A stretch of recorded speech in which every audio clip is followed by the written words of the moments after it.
அடமானத்தில் இருக்கும் தங்க நகையை மீட்டு மார்க்கெட் விலையில் உடனடியாக விற்க சிறந்த வழி பிரைம் கோல்ட் ஹப். தொடர்புக்கு 9845551787. தங்கத்தை மட்டுமல்ல, உங்கள் தன்னம்பிக்கையையும் மீட்டுத் தருகிறோம். ஹாலிடேஸ்னாலே அது நம்ம ஜிடி ஹாலிடேஸ் தான். GT Holidays, South India's #1 travel brand. You know you are special when you're with GT Holidays. Aadhan cinema நேயர்களுக்கு வணக்கம். நாளைக்கு இந்த நேரம்லாம் வந்து படம் ரிலீஸ் ஆயிடும். படம் எப்படி இருக்க போகுது அப்படிங்கிற அந்த எக்ஸ்பெக்டேஷன் ரொம்ப அதிகமாகிட்டே இருக்கு. நம்ம பேசிட்டு இருக்க நேரத்துல ரிலீஸ் மட்டும் இல்ல, 2-3 ஷோவே கூட ஓடி இருக்கும். 9 மணி காட்சியை வந்து பெர்மிஷன் கொடுத்துட்டாங்க. ஒரு நாளைக்கு 5 காட்சியை வந்து நீங்க வந்து திரையிடலாம் அப்படின்ட்டு தமிழக அரசு வழக்கமா பெரிய நடிகர்களுக்கு கொடுக்கக்கூடிய ஒரு விஷயம் தான். இதை தான் தியேட்டர் ஓனர்ஸ் எல்லாம் ரொம்ப நாளா கேட்டுக்கிட்டு இருக்காங்க. பெரிய படங்கள் வரும்பொழுது மட்டும் ஒரு 6 மணி ஷோ எங்களுக்கு கொடுங்க, காலைல 4 மணி ஷோ வேணாம். ஓகே, நாங்க தான் பட்டுட்டோம், எங்களாலதான் அந்த விஷயமும் வந்து அவங்களே சொல்லிட்டாங்க. ஆமா, இனிமேல் இது நடக்காது அப்படின்றத சொல்லிட்டாங்க. கவர்மெண்ட்ட அவங்களும் நிறைய இடங்கள்ல நிறைய டைம் ரிக்வெஸ்ட் பண்ணிட்டாங்க. ஏன் அப்படின்னா, பெரிய படங்கள் வரும் பொழுது வெளி ஸ்டேட்ல என்ன பண்றாங்கன்னா 4 மணி காட்சி 6 மணி காட்சின்னு போட்டுறாங்களா, அவங்க அங்க போடும் பொழுது இவங்க 9 மணிக்கு நம்ம மக்கள் பார்க்க கொடுத்ததுக்கு முன்னாடியே ரிவ்யூ வந்துடும். சோ எல்லா விஷயங்களும் வரும்பொழுது இது எங்களுக்கு பின்னடைவா இருக்கு. ரிவ்யூ மட்டும் பின்னடைவு இல்லை, எல்லாம் இங்க இருந்து போறாங்க, கேரளா போறாங்க, பெங்களூர் போறாங்க, இந்த மாதிரி எல்லாருமே அவங்களும் வெளியே போய் ஒரு ஆர்வம் தான் சீக்கிரமா அந்த படத்தை பார்த்துடணும் அப்படின்ட்டு. அந்த வெறித்தனின் உச்சத்துல இருப்பாங்கல்ல அவங்களாம், வெறித்தனமான ரசிகர்கள் கண்டிப்பா எல்லாருமே அவங்கவுங்க தேட்டர்ல அவங்களுக்கு பிடிச்சமான இடத்துல செலிப்ரேட் பண்ணுவாங்கன்னு வச்சுக்கீங்களேன். வெளியே போகும் பொழுது இந்த மாதிரியான பின்னடைவு இருக்குன்றது ரொம்ப காலமா சொல்லிட்டு இருக்காங்க. இந்த வாரிசும் துணியும் வராம இருந்ததுன்னா இந்த சம்பவம் நடக்காம இருந்திருக்கும். ஆனா கூலி படத்துக்கு கூட 7 மணி ஷோ இருக்கு, 6 மணி ஷோ இருக்கு. நான் நேத்து எல்லாம் பாத்திருந்தேன். ஆனா இன்னைக்கு காலையில அந்த விஷயங்கள் எதுவுமே இருக்கு. 6 மணி ஷோ இருக்கு, 7 மணி ஷோ இருக்கு. தமிழ்நாட்டுல இல்ல. தமிழ்நாட்டுல ஏன் இல்லைன்னா இவங்க உயிர் பலி ஆயிருக்குல்ல. ஒரு கமர்ஷியலுக்காக மக்களோட உயிர் போறதுன்றது யாராலுமே ஏத்துக்க முடியாது. சோ அந்த ஒரு காரணத்துக்காக தான் இது எல்லாமே நடந்துகிட்டு இருக்கு.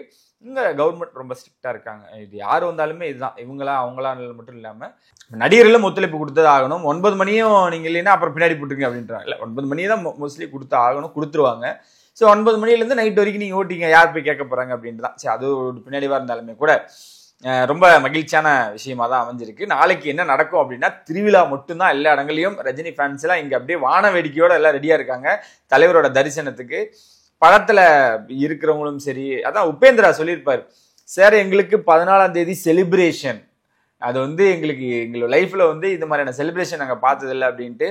அதனால எல்லாருமே அந்த செலிப்ரேஷன் ரெடி ஆகும். இது மட்டும்தான் நம்மளுக்கு ஓடிக்கிட்டே இருக்கு, தெரிக்க போதுங்க.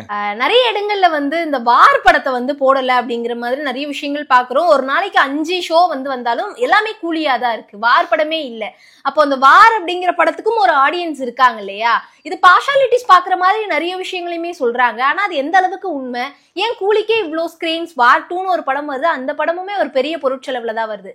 ஏன் அந்த படத்துக்கு பெரிய ஸ்கிரீன்ஸ் தரல? நாளைக்கு நீங்க வாருக்கு போயிருங்க, அப்போ ஃபர்ஸ்ட் ஷோ நீங்க போவானா கூலிக்கு, வாருக்கு போயிருங்க அப்படின்னா நீங்க போவீங்களா? அப்படி இல்ல, இதுக்கும் ஆடியன்ஸ் இருக்காங்க, அதுக்கும் ஆடியன்ஸ் இருக்காங்க இல்லையா. அதுதான் கேக்குறேன். வார் போறீங்களா நீங்க? வார் 2 போறீங்களா? அப்ப கூலி போகல நீங்க? அப்படியெல்லாம் நான் சொல்லல முடியாது இல்ல. எல்லாத்தோட ஆசையுமே அதாங்க, நம்மளோட நடிகரை கொண்டாடாம எப்படி நீங்க வெளியாட்கள் பிடிச்சு எவ்வளவுதான் பிடிச்சிருந்தாலுமே கூட தலைவர் வரான்னு தெரிஞ்சிச்சுல. ஏங்க, ஒரு அப்டேட் எது வந்தாலுமே கூட தலைவர் வர தள்ளி தான் போகணும்னு இங்க இருக்கிற நடிகர்கள் எல்லாம் தள்ளி போய்கிட்டு இருக்காங்க. அப்படின்றப்ப அவர் படம் வருது, நீங்க நினைச்சு பாருங்களேன். நீங்க விஜய், அஜித், சூர்யா, விக்ரம்னு யார் படங்கள் வந்தா கூட காம்படிஷனுக்கு ஒரு படத்தை விடுவோம், சின்ன பட்ஜெட்ல ஒரு படத்தை விடுவோம்னு எல்லாருமே இறங்குவாங்க. சூப்பர் ஸ்டாரோட படம் வந்துச்சு அப்படின்னா எல்லாருமே தள்ளிடுவாங்க. அது வழக்கமான ஒரு விஷயம் தான். ஸோ அதனால நீங்க கேட்கறதுல வந்து இப்ப நம்ம வீட்டுல இருக்கவங்களை நம்ம கொண்டாடாம வெளியாட்களை நம்ம கொண்டாடுவோமா? அப்படி மாட்டோம்ல. இது நல்ல படமா இருந்தாலும் பார்ப்போம். இதை ஃபர்ஸ்ட் ஷோ பார்ப்போம், அது செகண்ட் ஷோ பார்ப்போம். இங்க பாஷாட்ல யாரும் பார்க்கல. மக்களோட வரவேற்பு என்னவா இருக்கு? அவங்களுக்கு எது பிசினஸ்? இப்போ உங்களுக்கு இந்த காஸ்டியூம் பிடிச்சனால தானே இது போட்டிருக்கீங்க. இன்னொரு காஸ்டியூம் நல்லா இருக்கு, அதையும் நான் சேர்த்து போடுவேன்னா அது எப்படி பண்ண முடியும்? இன்னைக்கு என்ன உங்களுக்கு எழுதிருக்கோ அதுதான் பண்ண முடியும். அதனால மக்கள் வந்து அவங்களுக்கு பிடிச்சதை பண்றாங்க. அதுக்கப்புறமேட்டு இன்னொன்று போவாங்க. ஃபர்ஸ்ட் வந்து கூலி தான். நீங்க தமிழ்நாட்டுல மட்டும் இல்லை, நீங்க அப்படி பார்த்தா கேரளா மக்கள் ஏன் கூலியை கொண்டாடணும்? அங்க ஆந்திரால ரெடியா இருக்காங்க, கர்நாடகால ரெடியா இருக்காங்க, எல்லா ஊர்களையும் ரெடியா இருக்காங்க. இன்னும் சொல்லணும்னா, நீங்க இவ்வளவு தூரம் வார் 2க்கு பேசுறீங்களா, வார் 2 ரிலீஸ் ஆகிற அவங்களோட லாங்குவேஜ்ல ஆகிற படத்தையே அவங்க வந்து ரெண்டாவது செகண்ட் ஷோ போய் பார்த்துக்கலாம், ஃபர்ஸ்ட் ஷோ நம்ம கூலிக்கு போலாமான்ற அளவுக்கு யோசிச்சுட்டு இருக்காங்க. ஏன்னா அமீர்கான் வந்து கண்டென்ட் ரீதியா அந்த மனுஷன் நின்று பேசுவாப்புல. அவரே சொல்லியிருக்காரு, நான் எதுவுமே கேட்காம ஒத்துக்கிட்டேன். யாருக்காகனா ரஜினி சாருக்காக. லோகேஷோட டைரக்ஷன் எனக்கு ரொம்ப பிடிச்சி போச்சு, அடுத்த படமே பண்றேன் அப்படின்றப்போ அவங்க மேல ஒரு நம்பிக்கை இருக்கும்ல. வார் 2 வந்து செகண்டரி தான் எல்லா ஊர்கள்லயும். அதனால கூலி தான் நின்று பேசுறாரு. இந்த டிக்கெட் புக்கிங்லாம் பத்தி பேசிட்டு இருந்தோம். நேத்து ரியலா நடந்த சம்பவம். நாங்க எல்லாருமே உட்காந்துட்டு இருக்கோம். தியேட்டர் சைட்ல இருந்து நம்மளுக்கு சொல்லிட்டாங்க, சார் 10 நிமிஷத்துல உங்களுக்கு டிக்கெட் ஓபன் பண்ணிடுவோம் சார், ஓப்பனிங் ஆயிரும், நீங்க புக் பண்ணிக்கிங்க. நாங்க இந்த மாதிரிலாம், அது வந்து ஒரு முக்கியமான ஒரு தியேட்டர்னு வச்சுக்கீங்களேன், சிறப்பு காட்சியெல்லாம் போடக்கூடிய தியேட்டர்.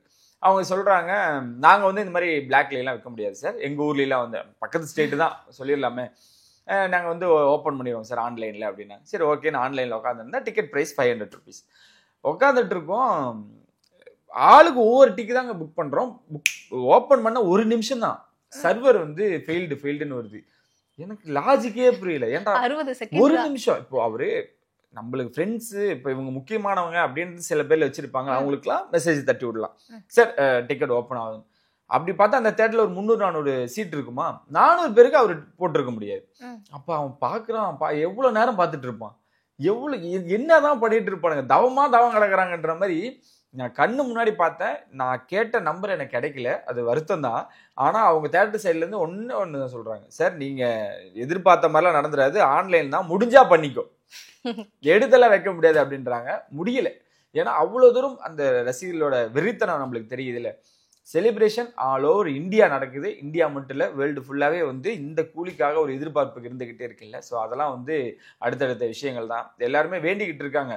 இந்த ஓவர்சீஸ்லாம் வந்து சீக்கிரமா போட்டுருவாங்கல்ல, டேய் தப்பி தவிர நீங்க லீக் பண்ணிடாதீங்கடா, ஸ்டோரியை வந்து ரிவீல் பண்ணிடாதீங்கடா, தயவு செஞ்சு இருங்கடா, ஏன்னா இவ்வளவு கேரக்டர்ஸ் இருக்கு.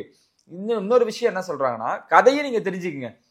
இன்னைக்கு கதை வந்து இதுதான், கூலி படத்துல இதுதான் பண்றாங்க, உங்க ஃப்ரெண்டு உங்க ஃபேமிலியில ஒரு சம்பவம் ஆயிருது, அதுக்காக வந்து ரஜினி ரிவெஞ்ச் எடுக்கிற ஸ்டோரியை கூட சொல்லிக்கோ.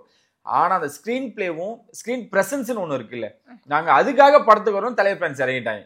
ரஜினி சாரோட ஃபேன்ஸ் எல்லாம் வந்து ஏன் இவ்வளவு கண்மூடித்தனமா இருக்காங்கன்னா, நீ ஸ்டோரி சொல்லிக்கோ, என்ன நினைச்சுன்னு வேணா சொல்லிக்கோ, அங்க லோகேஷன் ஒருத்தர் இருக்காங்கல்ல, அவனோட ஸ்கிரீன் பிளே பார்க்க வரும், தலைவர்னு ஒருத்தர் இருக்காருல்ல, அவரோட ஸ்கிரீன் பிரசன்ஸ்க்காக வருவோம்டா, அதுதான்டா இத்தனை வருஷமா நாங்க பண்ணிக்கிட்டு இருக்கோம் அப்படின்ற ரொம்ப தெளிவா இருக்கு. நேத்து கூட யாரோ கூலி படம் பாத்துட்டாங்களா, நான் வந்து ஏற்கனவே படம் பார்த்துட்டேன், படம் ரிலீஸ் ஆகிறதுக்கு முன்னாடி பார்த்துட்டேன், படம் ரொம்ப சுமாரா இருக்கு, நம்ம ஏற்கனவே யூஸ்வலா பார்த்த கதைகள் தான் அப்படின்ட்டு ஒரு வீடியோ போட்டிருந்தாரு. அதுக்கு கீழே ஃபுல்லா வந்து தலைவரோட ஃபேன்ஸ் இறங்கி அந்த பையனை வச்சு செஞ்சுட்டாங்க. அவ்வளோ கமெண்ட்ஸ். அவர் படம் பார்த்தாரா இல்லையான்றதெல்லாம் தெரியல, ஒருவேளை வைரல் ஆகணுன்றதுக்காக அப்படி பேசியிருப்பாரா இருக்கும்.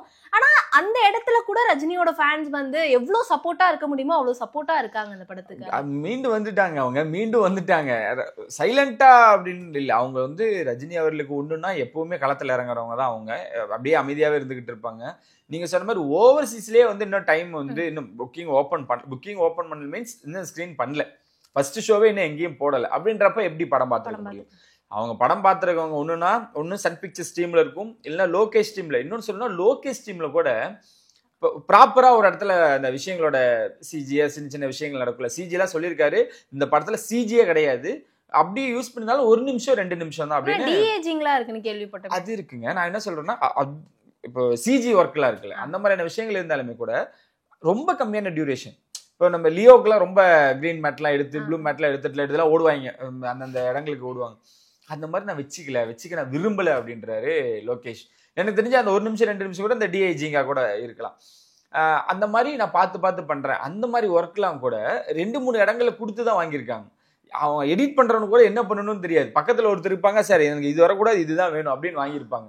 ஸோ ஓவரால் எடிட்டர் கையில தான் இருக்கு, படத்தோட சின்னதா கூட எங்கேயுமே கசிஞ்சிடக்கூடாதுன்ற ரொம்ப தெளிவா இருந்திருக்காங்க. ஸோ அதுதான் இந்த படத்தை இவ்வளவு தூரம் மெருகேற்றிருக்கு. ஓவர்சீஸ்லயே இன்னும் ஓப்பன் பண்ணாதப்ப எப்படி ஒருத்தர் படம் பார்த்துக்க முடியும்? சென்சார் போர்டில் வேலை செஞ்சாரா, இல்லை வந்து டீம்ல இருந்தாரா? எதுவுமே இல்லை. எல்லாருமே ஒவ்வொன்றும் கிளப்பிடுறதான். இப்போ நாளைக்குமே கூட நீங்க ஓவராலா ஒரு 6 இல்லை 7 மணிக்கு சொல்லக்கூடிய ரிவ்யூஸ் மட்டும்தான் எனக்கு தெரிஞ்சு ஹானஸ்டான ரிவ்யூவா இருக்கும். மற்ற ஸ்டேட்ல 6 மணிக்கு போடுறாங்கன்னா 7, 8 மணி இல்லை 9 மணிக்கு சொல்ற ரிவ்யூ தான் ஹானஸ்ட் ரிவ்யூவா இருக்கும் அப்படின்னு எடுத்துக்கலாம். மீண்டும் நான் சொல்றேன், நீ கதையை சொல்லு, படம் பிடிக்கலன்னு சொல்லு, நீ என்ன வேணா சொல்லு, படம் நின்று பேச போகுது. 1000 கோடி. இப்போ ஏன்னா நீங்க புக் மை ஷோலயே வந்து எல்லாம் வெயிட்டிங்லேயே எவ்வளவு பேர் இருக்காங்க, புக் பண்ணவன் எவ்வளவு பேர் இருக்கான், 4 நாள் 5 நாளைக்கு போக முடியாது. அடுத்த வீக் டேஸ் ஓப்பன் பண்ணிச்சு ஹவுஸ்ஃபுல். இதுக்கு மேல அந்த படத்துக்கு என்ன வேணும்? வெற்றின்றது சந்தேகமே கிடையாதுன்றது தெரிஞ்ச பட்சத்துல அதனால நீ என்ன வேணா சொல்லிக்கோ, இதுல பாட்டுல வர மாதிரிதான் சொல்லிக்கோ, தம்பி கொஞ்சம் தள்ளிக்கோ அப்படின்ற மாதிரி படம் சாலிடா ஹிட் அடிக்க போதுல எந்த டவுட்டுமே இல்லை. 2-3 நண்பர்லாம் கேட்கறாங்க, இன்னும் 2-3 நாளா வந்து கூலி ஓடிரும் 1000 கோடி அப்படின்னு ரிப்பீட்டடா பேசிட்டே இருக்கீங்கன்னு. எங்களுக்கு கண்டென்ட் இல்லடா, அது வேற விஷயம்.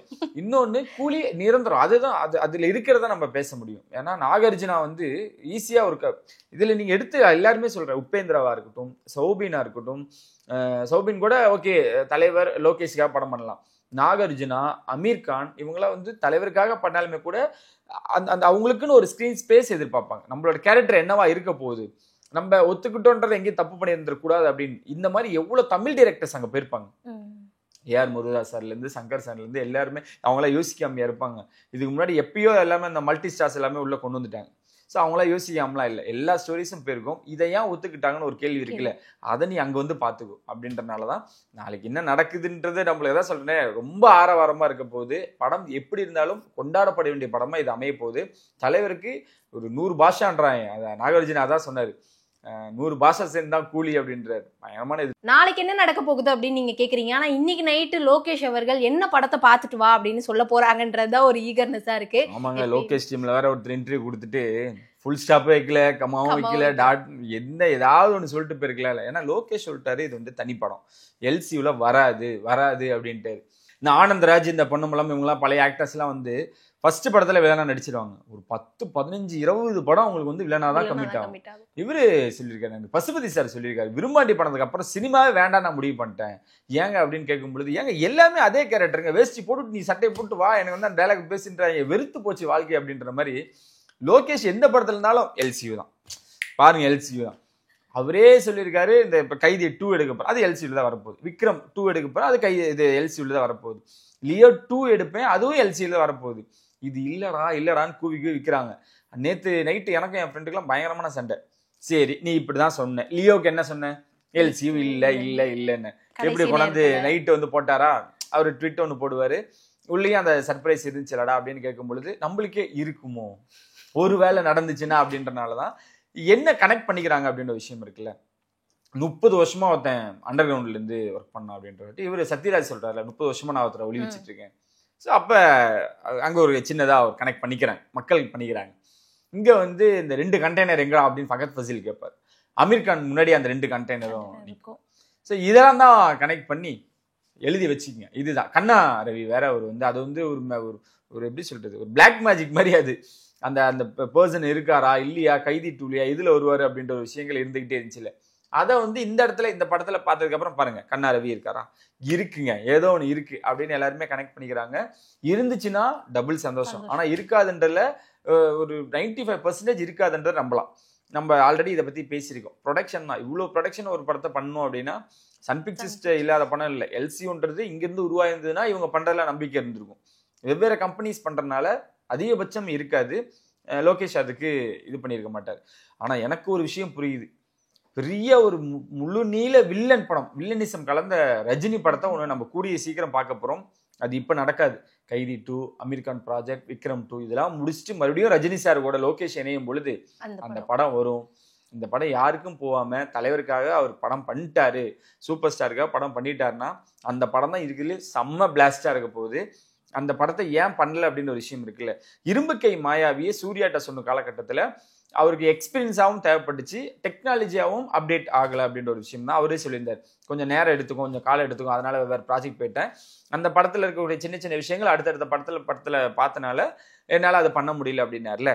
அது நடக்காம இந்த வில்லனிசமா முழு நீள வில்லன் படம் நிறைய ஸ்டார் காஸ்ட் இருக்கு, அதோட வெளியே வந்துச்சுன்னா அந்த படம் செம்ம பிளாஸ்டா இருக்கும். அதுக்கு இந்த மாதிரி நம்ம வந்து டவுட்டடெல்லாம் சொல்ல வேணாம், 1000 கோடி 1000 அது பயங்கரமா எடுத்து அடிக்கும் அப்படின்றாங்க. ஸோ அதுக்காக நம்ம ரொம்ப நாள் வெயிட் பண்ணணும். லோகேஷ் எந்த இன்டர்வியூ போனாலும் நம்ம சைட்ல இருந்து இனிமேட் அதுதான், சார் இந்த ப்ராஜெக்ட் யாருக்கும் பேர் அதில் சீக்கிரம் பண்ணுவீங்களா அப்படின்ட்டு அதை தான் நம்ம கேட்கணும்னு நினைக்கிறேன். இன்னைக்கு நைட் அவர் ட்விட்டர் பேஜ்ல எல்லாரும் தூங்காம உட்காந்து பார்த்துக்கிட்டே இருக்கும். விக்ரமா இருக்குமா, கைதியா இருக்குமா, லியோவா இருக்குமா, அதிகபட்சம் விக்ரமா இருக்கும்.